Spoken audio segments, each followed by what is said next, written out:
Have you ever wondered why a simple look of disapproval can ruin your whole day?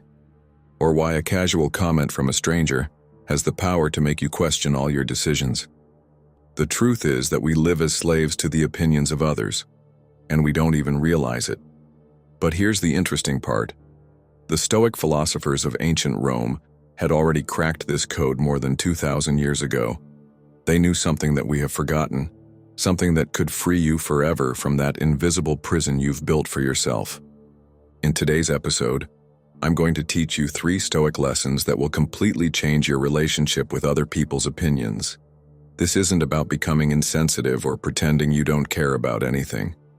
It's about something much deeper and far more powerful. And I'll tell you up front, the 3rd lesson will surprise you, because it's the opposite of what you've probably been doing your entire life. But before we begin, let me share a story that perfectly illustrates what we're going to explore today. There was once a craftsman named Marcus who lived in a small town of the Roman Empire. Marcus was known for creating the most beautiful clay pots in the entire region, but he had a problem. He couldn't stop worrying about what others thought of his work. Every morning when he opened his workshop, his heart raced as he wondered if customers would approve of his creations. One day, after overhearing 2 women criticize the color of one of his pots, Marcus decided to completely change his style. He painted all his pieces in a shade he had heard praised the week before. But when he displayed them, other customers complained that he had lost his personal touch. Confused, Marcus changed again, this time imitating the style of a craftsman from the capital whom everyone admired. The cycle repeated itself over and over. Marcus changed colors, shapes, and techniques, always chasing the approval of those who passed through his workshop. His work became inconsistent, his artistic identity disappeared. And ironically, the more he tried to please everyone, the less satisfied anyone was. One afternoon, exhausted and frustrated, Marcus sat on the floor of his workshop surrounded by half-finished pots, each one a reflection of a different opinion he had tried to satisfy. That's when an old philosopher who had been observing his struggle for months came to him. The wise man said, "Marcus, you've turned your workshop into a mirror of other people's desires, but you've forgotten to reflect your own soul. A pot made to please everyone pleases no one, because it lacks the authenticity that can only come from someone who creates with honesty." That night, Marcus reflected deeply on these words. The next day, he decided to do something radical. He created exactly what he himself considered beautiful, without thinking about anyone else's opinions. The pot that emerged from his hands was unlike anything he had ever made before. It had something special, something authentic.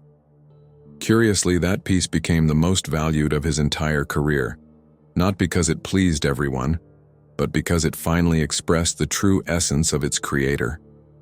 This story teaches us something fundamental that the Stoics understood perfectly well.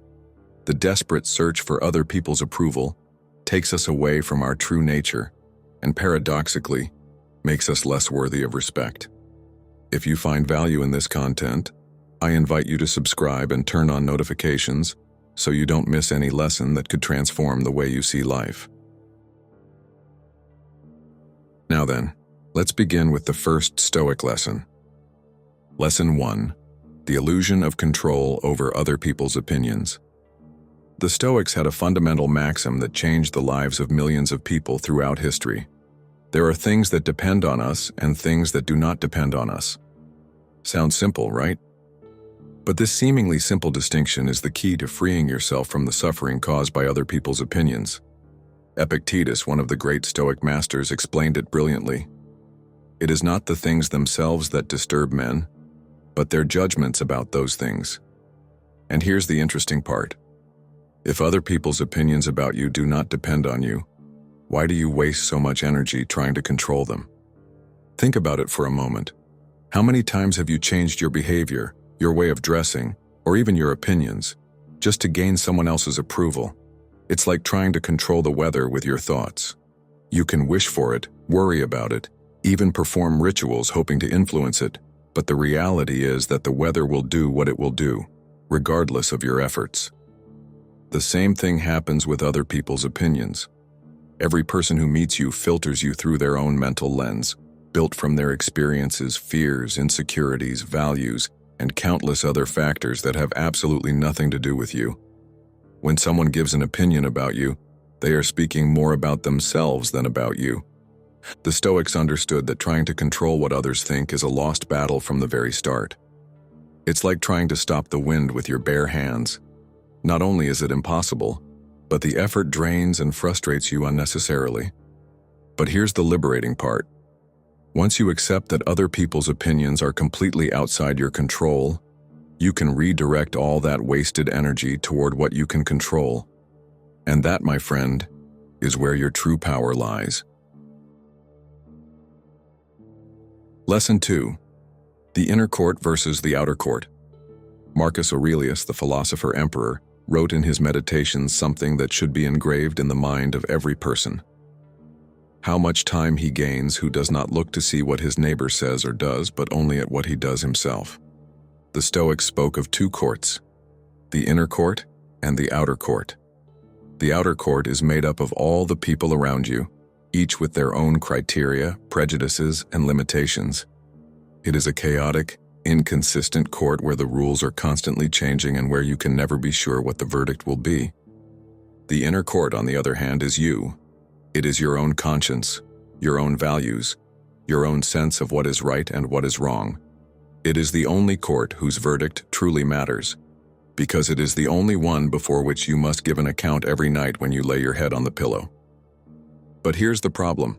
Most of us have inverted this relationship. We give more weight to the outer court than to the inner one. We value the opinion of a stranger on social media more than our own honest evaluation of our actions.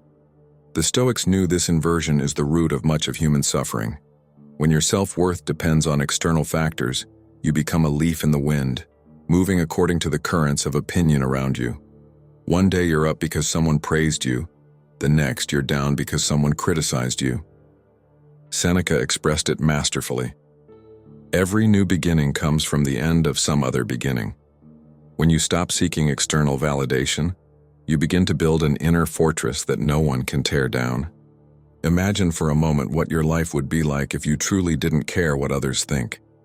I don't mean becoming arrogant or dismissive, but having the peace of knowing that your worth as a person does not fluctuate according to other people's opinions. You could make decisions based on your own values, not on what you expect others to approve of. You could express your authentic ideas without the filter of, "What will they say?" You could pursue your dreams without the paralysis caused by fear of judgment. This is the freedom the Stoics promised, and it is entirely attainable. But it requires a fundamental shift in how you understand value and approval. The inner court is not easier than the outer one, but it is more just and more consistent. When you evaluate yourself, you can consider the full context of your actions, your intentions, and the circumstances surrounding you. When others judge you, they only see a fraction of the story. Moreover, the inner court is the only one that can truly help you grow. External criticism can sometimes be useful, but honest and constructive self-criticism is what really pushes you forward. The Stoics practiced a nightly exercise they called the examination of conscience. Every night before going to sleep, they reviewed their actions of the day. Did I act according to my values? Did I do the right thing in that situation? What can I improve tomorrow? This exercise strengthens the inner court and helps you develop an independent moral compass. Over time, you discover that the approval you were always seeking was within you all along. Lesson 3. The paradox of authenticity. And here we arrive at the most counterintuitive lesson of all, the one that probably goes against everything you've been taught about human relationships. The Stoics discovered something fascinating. The more authentic you are, the more genuine respect you generate, but paradoxically, the less you care about that respect. Epictetus had a very particular way of explaining this. He said that people are like actors in a play. Some actors are so worried about the audience's reaction that they forget to perform their role correctly. They spend their time glancing at the stands, seeking approval, adjusting their performance according to the murmurs they hear. The result is a forced, unconvincing performance that satisfies neither the actor nor the audience. Other actors, however, immerse themselves completely in their role. They live the character with such intensity and authenticity that the audience cannot help but be captivated, even if the story is not necessarily what they expected to see. Which do you think generates more genuine admiration? Here's what no one probably told you. People do not respect the desperation to please. Subconsciously, we can all detect when someone is performing to impress us, and that detection produces the opposite effect of what's intended. It's like a social sixth sense that everyone possesses. The Stoics understood that authenticity cannot be faked. Either you are authentic, or you're not. And being authentic requires something most people are not willing to do, except that not everyone will like you. Marcus Aurelius wrote, "It is impossible for a man to learn what he thinks he already knows."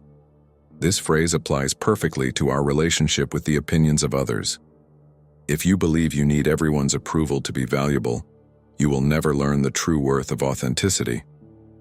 But here comes the truly liberating part of this lesson. When you finally stop trying to be who others want you to be and start being who you truly are, something magical happens. The right people are naturally drawn to you and the wrong ones drift away on their own. It's as if the universe itself begins to conduct a natural selection of your relationships. You no longer have to waste energy maintaining masks or playing roles that don't belong to you. The people who remain in your life are those who genuinely appreciate your real essence. Seneca described it as the freedom of being hated for the right reasons instead of being loved for the wrong ones. I would rather be rejected for being who I am than be accepted for being who I'm not. In the first case, I keep my integrity. In the second, I lose my soul in the process. This does not mean that you should be rude, inconsiderate, or disrespectful toward others. The Stoics always emphasize the importance of virtue and compassion. It's more about being honest with yourself and others about your values, your boundaries, and your authentic opinions. Do you know what the most surprising side effect of authenticity is? You become more interesting. Authentic people are like social magnets, because we live in a world full of masks and performances. When someone dares to be real, they naturally stand out. Think of it this way. Who would you rather spend time with? Someone who always agrees with you and never expresses their own opinion, or someone who has unique perspectives and the courage to share them respectfully? Authenticity also has another less obvious benefit. It frees you from the mental exhaustion that comes from maintaining multiple versions of yourself. You no longer have to remember which mask to wear with each person, which opinions to express in each context, or how to adjust your personality depending on the audience. The Stoics practiced what they called living according to nature, and for them, this meant living according to your rational and virtuous nature, not according to the shifting expectations of social environments. Marcus Aurelius often did an exercise. He imagined himself as the last person on earth. In that hypothetical situation, how would he act? What decisions would he make? What values would he follow? The answers to these questions revealed his true nature, free from the influence of external opinions. That is the kind of clarity Stoic philosophy can give you. When you remove the noise of others' expectations, you can hear more clearly the voice of your own inner wisdom. But be careful. This lesson comes with an important warning. Authenticity without compassion can turn into cruelty. Honesty without tact can needlessly hurt others. The Stoics always balanced authenticity with the virtue of respect toward others. It's about finding that sweet spot where you can be completely true to yourself without trampling those around you. It's an art that requires practice, but once you master it, you experience a freedom most people never know. The final paradox is this.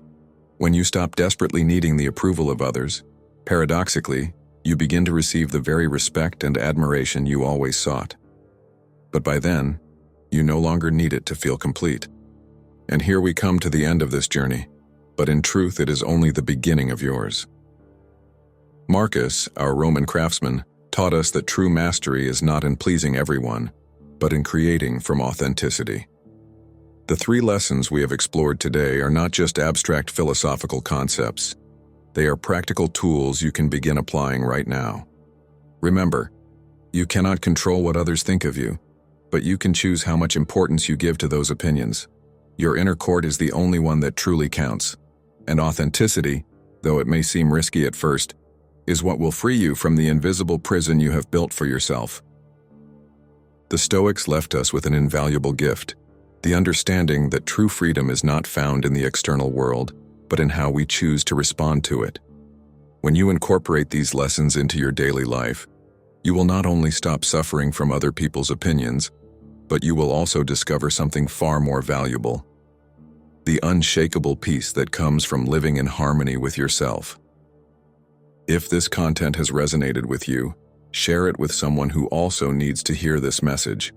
And remember, the path to inner freedom is not easy, but every step you take brings you closer to the person you are truly meant to be.